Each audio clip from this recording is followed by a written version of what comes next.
हमें ऐसा नहीं है कि हम दिल्ली से आके वृंदावन आना, हमारा शटर ही बंद कराना था। मेरा सिर्फ एक मैसेज ये था सभी के लिए कि भाई हम डेली डेली नहीं आ सकते। हम अगर आज आए तो आज आपको एक मैसेज देके जा रहे हैं कि भाई जैसे ये ठेका बंद आज हमने कराया, कल आके यहाँ पे 100 आदमी बैठ जाना। अभी पता चलेगा। लोगों का सवाल है, कोई ऐसे कटान घर हैं जहाँ गाय काटी जाती है, वहां जाकर ताला क्यों नहीं लगाते आप? वहां जाकर आवाज क्यों नहीं करते? जो लोग सवाल पैदा कर रहे हैं पहले वही क्यों ताला नहीं मार देते? उस कायर है वो। आपसे उम्मीदें हैं लोगों की। अरे अकेला दक्ष चौधरी अधिकारियों की बात करिए आपने, अभी एक ही आपने ही उस दिन वीडियो बनाई थी जो एसआई से बात की थी आपने, और उसमें आप कह रहे थे कि मैं वर्दी खा जाऊंगा। ये शब्द कैसा था? कैसा सब था? आप मेरी बात सुनिए ना, अगर आज ये जो मेरे वर्ड थे कि अगर वो कोई सामने वाला इंसान, आप बहुत नेक पत्रकारिता हो, है ना, कोई आप पे रिश्वत का आरोप लगाए कि तू आपको किसी जवाब देने के तरीके और भी तो हो सकते हैं, जवाब कानूनी तरीके से भी तो जवाब। मेरी बात सुनिए, फंस गया सी और दे दीजिए, अभी मैंने एक खबर चलाई है जिसमें धीरेन्द्र शास्त्री आज से 8 महीने पहले, जिनके आह्वान पर आपने ये सब किया, 8 महीने पहले मथुरा आते हैं, एक शराब पार्टी का उन्होंने उद्घाटन किया था और वहां पर शराब के साथ शराब भी, और दोनों चीजें वहां पर बहुत धड़ल्ले से चली थी। और उन खबरों वही तो मैं कह रही हूँ, वो चीजें आप तक, वो चीजें वीडियो दिखाओ जब कुछ बोलूंगा मैं। उद्घाटन करा था उन्होंने वहां का, हमारे चैनल पे। हाँ तो जब मैंने वीडियो देखी नहीं है, जब कोई ऐसी वीडियो, वो चीजें क्यों नहीं पहुंच पाई आप तक? इसकी माँ का। मेरी बात सुनिए ना, ऐसी कोई वीडियो हमने देखी नहीं है। ऐसा देखो वीडियो आज से AI का जमाना है। उस खबर को मत नहीं, पूरे मथुरा ने चलाया था, हर पूरी मीडिया ने चलाया था। मैंने स्पेशल नहीं चलाया था कि मैंने अकेले चलाया हो, पूरी मीडिया ने चलाया था। क्या चलाया था उसने? कि महाराज जी पार्टी कर रहे हैं। महाराज जी ने आकर के ऐसी पार्टी का उद्घाटन किया था। नहीं देखो अब वो हिंदू राष्ट्र की बात करते हैं, अब वो अकेले तो हिंदू राष्ट्र बना नहीं सकते। उन्हें उम्मीद किससे है? नौजवान से, सारे सनातनियों, सारे हिंदुओं से। तो वो तो आह्वान ही तो एक संत का काम होता है, जगाना। हमारा काम है जगना। हम जब भी कानों में उंगली डाल के बैठ रहे हैं। सो दोस्तों, जैसा कि आपको मालूम होगा, दक्ष चौधरी और इसके 2-4 और साथियां शराब ठेके पे जाते हैं और वहां पर गुंडागर्दी करते हैं और शटर को लगा देते हैं और वहां पर जो लोग होते हैं उनको भी गालियां बकते हैं, जबकि कानून की तरफ से वो बंद हो सकता था अगर किसी को दिक्कत थी वहाँ से, लेकिन उन्होंने गैर कानूनी काम किया और वहाँ पर तोड़ फोड़ की और गालियाँ दी, भद्दी। उसके बाद में ये दक्ष चौधरी जेल चला गया और उसके बाद में बेल भी हो गई। उसके आने के बाद में इस महिला पत्रकार ने इससे इंटरव्यू किया और इससे कुछ ऐसे सवाल किए जिसको लेकर ये हैंग हो गया, सवाल के जवाब ही नहीं दिए गए। उसी को लेकर इस पत्रकार ने इस दक्ष चौधरी को एक्सपोज कर दिया, इसकी अच्छे से धुलाई कर दी, क्योंकि इससे सवाल के जवाब ही नहीं दिए गए। तो चलिए, ज़्यादा जानने के लिए वीडियो के लास्ट तक आपको बने रहना है। करते हैं वीडियो स्टार्ट।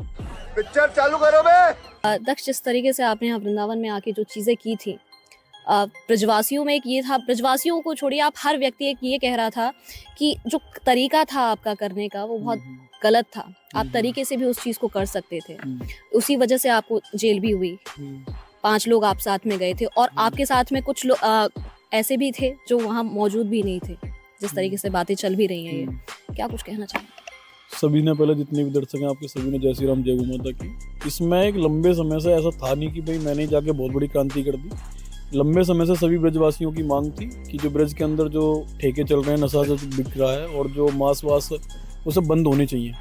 अच्छा, बहुत पहले भी महात्मा संतों ने आवाज़ उठाई है। इतने बड़े मंच से आह्वान करना धीरेन्द्र शास्त्री जी महाराज का, और उनकी एक पीड़ा भी थी कि भाई चलो कुछ नहीं करा सकते, कम से कम जहाँ से परमानंद महाराज जी निकलते हैं, जो सूनक रोड पर थाना जो वो बना हुआ है, तो क्या ठेका जो बना हुआ है, कम से कम वो तो बंद करवाओ। ठीक है। तो हमने सिर्फ यही सोचा, मतलब भाई जब इतने लंबे समय हो गया, फिर अगर प्रशासन ये कहता है कि संवैधानिक तरीके से चीज़ें होनी चाहिए, व्यवस्था बिगड़नी नहीं चाहिए, और उसके बाद भी कोई समाधान ही निकल रहा, तो इसका मतलब यही है कि भाई कहीं ना कहीं सारी चीज़ें फिर मिलजुल के हो रही हैं। सब प्रशासन की दिख नहीं रही प्रशासन की कि भाई कहाँ क्या चल रहा है। हमने शटर सिर्फ इसलिए बंद करवाया था कि भाई हमें सिर्फ एक मैसेज देना था कि भाई अगर आज हम शटर डाउन कर दिया हमने, तो यही काम चाहते तो ब्रजवासी हमसे पहले कर देते। मगर क्यों? हमें ऐसा नहीं है कि हम दिल्ली से आके वृंदावन आना, हमारा शटर ही बंद कराना था। मेरा सिर्फ एक मैसेज ये था सभी के लिए कि भाई हम डेली डेली नहीं आ सकते। हम अगर आज आए तो आज आपको एक मैसेज दे के जा रहे हैं कि भाई जैसे ये ठेका बंद आज हमने कराया, कल आके यहाँ पर 100 आदमी बैठ जाना कि भाई अब ये ठेका खुलेगा नहीं। और ठेका जब तक नहीं खुलेगा, जब तक ये ठेका यहाँ से ट्रांसफर नहीं होगा। हम मालूम है तेरे बाप को मत सिखा, चल। मैंने ये तो कहा नहीं कि भाई जिसने, अब वो मैंने उसकी भी सुनी, जो ठेके का मालिक था जिसने FIR कराई, मैंने 72 लाख रुपए का टेंडर लिया है मैंने।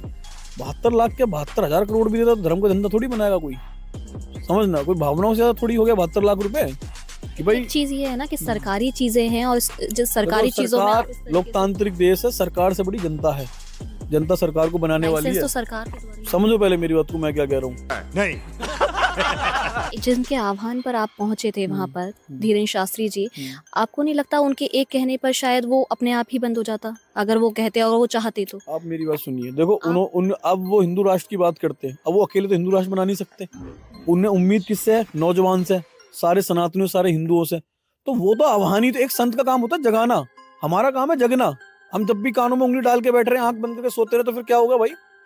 कोई तरीका है भीख मांगने का?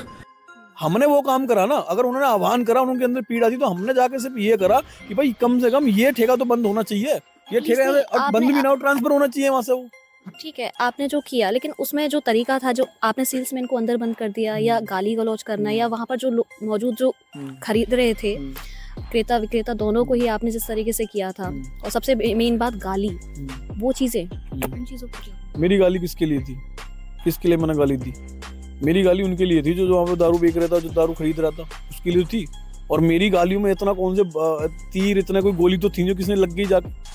तुम्हारे जैसे लोग इस देश के लिए श्राप है। भाई मैं हमेशा एक चीज कहता हूँ, थोड़ा सा क्रोध मेरे अंदर हो जाता है चीजों को लेके, भाई ज्यादा अग्रेसिव हो जाता हूँ, पर मेरी भावनाएं गलत नहीं होती। आपकी बातों को लेकर मैंने कई लोगों से सवाल किया, और आज आपसे बात कर रही हूँ तो आपसे भी सवाल करना चाहूंगी। वहाँ आप कह रहे थे ब्रजवासियों पर धिक्कार है। धिक्कार नहीं बोला मैंने धिक्कार नहीं कहा। मैंने कहा जो मथुरा के अंदर, जो ब्रजवास के अंदर लोग रह रहे हैं, उनको शर्म आनी चाहिए। हरामी मानुस 2 दिन में पलट गया। धिक्कार में और शर्म में बहुत बड़ा अंतर है। शर्म इसलिए आनी चाहिए कि आप लोग इस जन्मभूमि में पैदा हुए, और उसके लिए अगर किसी को बुरा लगा, मैं फिर आपके तरफ से माध्यम से उनसे माफी मांग रहा हूँ। अपनों से तो माफी मांग लूंगा मैं, पर गलत से माफी नहीं मांगूंगा। समझ रहे हो? समझ रहे हो? समझ गया। कुछ लोगों का सवाल है, कोई ऐसे कटान घर हैं जहाँ गाय काटी जाती है, वहाँ जाकर ताला क्यों नहीं लगाते आप? वहाँ जाकर आह्वान क्यों नहीं करते? जो लोग सवाल पैदा कर रहे हैं, पहले वही क्यों ताला नहीं मार देते? उस कायर है वो। आपसे उम्मीदें हैं लोगों की। अरे अकेला है दक्ष चौधरी, ये गान फट गया। या अकेला, और जैसे भाई हैं अनु चौधरी या विनय, बहुत सारे भाई हैं। दक्ष ये कह रहे हैं, वो लोग ये कह रहे हैं आप ऐसे छोटे, हम गोली मार देंगे। वो लोग ये कह रहे हैं आप इतने छोटे छोटे काम क्यों कर रहे हैं? बड़े काम क्यों नहीं कर रहे? क्या बड़ा करना चाहते हो बताओ?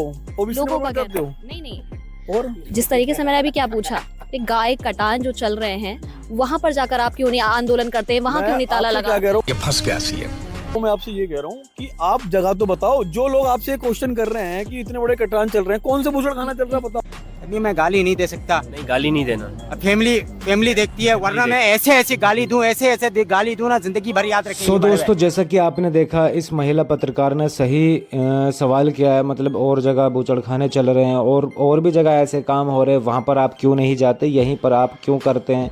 लेकिन इनका सीधा यही है कि जगह तो बताओ। अबे जगह जाकर तू ढूंढना। और वैसे भी कितनी जगह न्यूज़ आती हैं कि ऐसा हुआ वैसा हुआ, तो वहाँ तो ये जा नहीं पा रहे।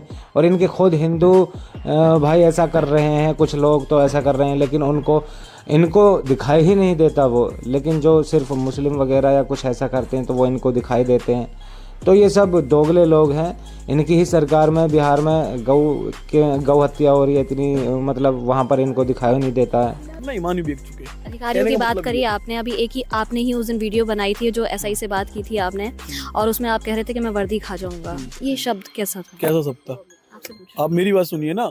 अगर आज ये जो मेरे वर्ड थे, कि अगर वो कोई सामने वाला इंसान, आप बहुत नेक पत्रकारिता हो, है ना, कोई आप पे रिश्वत का आरोप लगाए कि तू, आपको किसी जवाब देने के तरीके और भी तो हो सकते हैं ना? जवाब कानूनी तरीके से भी तो जवाब। मेरी बात सुनिए, कानून तरीके से तो वो भी दूंगा, मैं वो भी दूंगा। अच्छा। अगर वो चीज को, इस चीज को देखो, मेरी छवि खराब करी है कि मैंने 5 लाख की चौथ वसूली करी, 7 लाख की करी। कुछ जो यहाँ के रिपोर्टर थे, उन्होंने भी अखबार में बिना प्रमाणित किए भी छाप दिया। भाई मेरे पर आरोप लगाएगा, उन्होंने छाप दिया, तो मैं तो मानहानि का केस उन पे भी करूंगा। खाओ माँ का। जिन लोगों ने हमने छापा ऐसा कुछ? जिन लोगों ने छापा है, मैं उनकी बात कर रहा हूँ। जिन्होंने ये छापा है कि दक्ष चौधरी ने चौथ वसूली करके 7 लाख रुपए लिए, 5 लाख रुपए लिए, तो वो इस चीज को एक बार प्रूफ करें। और जिनकी वजह छापा, जैसे मेरी जो अभय कुमार शर्मा थे, उनसे जब मेरी बात हो रही थी, उन्होंने छुटते ही कहा कि मेरे पास वीडियो है कि उसके अंदर तुम पैसे मांग रहे हो। मैं दो प्रूफ करो इस बात में। और मैं जनता से पूछना चाहता हूँ, और बाकी पुलिस कर्मियों से, जो मेरे भाई हैं, बहुत अच्छे भी हैं प्रशासन के अंदर, कि मेरी एक वीडियो देख ली कि मैं जिसमें कहती मैं वर्दी खा जाऊंगा। एक वीडियो मेरी वो भी देख लो जिसमें मैंने एक दिल्ली पुलिस के जवान को एक्सीडेंट से उठा के सीधा हॉस्पिटल लेके उसकी जान बचाई। पुलिस से दुश्मनी थोड़ी है मेरी। हमारे मतलब बाप को मत सिखा, चल। सो दोस्तों, अभी तक आपने जो वीडियो देखा है, वीडियो का ट्रेलर देखा है, पिक्चर अभी बाकी है। और अब जो सवाल करने वाली है ये महिला पत्रकार, तो धीरेंद्र शास्त्री को लेकर सवाल करने वाली है, और जिसको लेकर के ये नकारता रहेगा कि ऐसा नहीं बोल सकते, ऐसा नहीं कर सकते, जबकि बाबा ने वो किया है। और इस महिला पत्रकार ने भी खुलकर बताया कि मैंने खुद वो न्यूज़ चलाई थी, लेकिन आप मानने को तैयार नहीं है। वो जो बाबा ने किया था उसको मानने को तैयार नहीं है। वो क्या था ये वीडियो में जानने लायक है, तो चलिए देखते हैं। एक आखिरी सवाल का जवाब और दे दीजिए। अभी मैंने एक खबर चलाई है जिसमें धीरेंद्र शास्त्री आज से 8 महीने पहले, जिनके आह्वान पर आपने ये सब किया, 8 महीने पहले मथुरा आते हैं। एक शराब पार्टी का उन्होंने उद्घाटन किया था और वहाँ पर शराब के साथ शराब भी, और दोनों चीजें वहाँ पर बहुत धड़ल्ले से चली थी। और वो उन खबरों वही तो मैं कह रही हूँ, वो चीजें आप तक, वो चीजें तो वीडियो दिखाओ जब तो कुछ बोलूंगा मैं। उद्घाटन करा था उन्होंने वहाँ का। वीडियो हमारे चैनल पे अब तो जब मैंने वीडियो देखी नहीं है, जब कोई ऐसी वीडियो, वो चीजें क्यों नहीं पहुँच पाई आप? ये फंस गया सी है। मेरी बात सुनिए ना, ऐसी कोई वीडियो हमने देखी नहीं है, ठीक है। और दूसरी बात ये, धीरेंद्र शास्त्री महाराज जी के बारे में बोलने से पहले आप ऐसा देखो, वीडियो आज का AI का जमाना है। उस खबर को नहीं, पूरे मथुरा ने चलाया था, हर पूरी मीडिया ने चलाया था। मैंने स्पेशल नहीं चलाया था कि मैंने अकेले चलाया, और पूरी मीडिया ने चलाया था। क्या चलाया था उसमें कि महाराज जी पार्टी कर रहे हैं? महाराज जी ने आकर के ऐसी पार्टी का उद्घाटन किया था। महाराज जी ने करा था उद्घाटन, ऑर्गेनाइजर महाराज जी थे। ऐसी बात कर रहे हो? संत महात्मा अपनी इतना बड़ा नाम, इतनी बड़ी पद की नहीं, आप तो, मैं भी जवाब ही दे रहा हूँ ना। भ्रमित करने वाली बातें पब्लिक को, जनता को। अगर मेरी बात सुनिए, अगर आपकी छवि समाज के अंदर, अगर आप ठेके माफिया हो, आप दारू माफिया हो, अगर महाराज जी को आपने बुला भी लिया तो महाराज जी थोड़ी ठेके चलवा रहे हैं, या महाराज जी गुंडे हो गए? कोई भी आदमी, वो तो संत आदमी किसी ने जाके गेट पे खड़ा हो सकता है। तुम्हारे जैसे लोग इस देश के लिए श्राप है। नहीं तो छवि खराब करने से पहली बात तो हमने कोई वीडियो देखी नहीं है। और रही धीरेंद्र शास्त्री महाराज जी की बात, हमारे लिए भैया वो आदर्श है, हमारे पूजनीय है, उनके साथ बिल्कुल खड़े हैं, डंके की चोट पे, तन मन धन और प्लस गन। इसकी माँ का। सो दोस्तों, फाइनली आज का वीडियो यहीं एंड होता है। अगर आपको ये वीडियो पसंद आया तो वीडियो को फटाफट से लाइक कर लें एंड चैनल को सब्सक्राइब कर लें, क्योंकि इस तरह के वीडियो चैनल पर आपको मिलते रहते हैं। बाकी इस दक्ष चौधरी के लिए और इसके साथियों के लिए आप क्या कहना चाहेंगे कि ये गुंडे हैं या नहीं, तो आप अपनी राय कमेंट्स बॉक्स में ज़रूर देकर जाएं। और इस महिला पत्रकार ने इसको एक्सपोज सही किया या नहीं किया, तो उसके लिए भी आप अपनी राय कमेंट्स बॉक्स में दें। तो चलिए मिलते हैं नेक्स्ट वीडियो में, तब तक के लिए टाटा बाय बाय।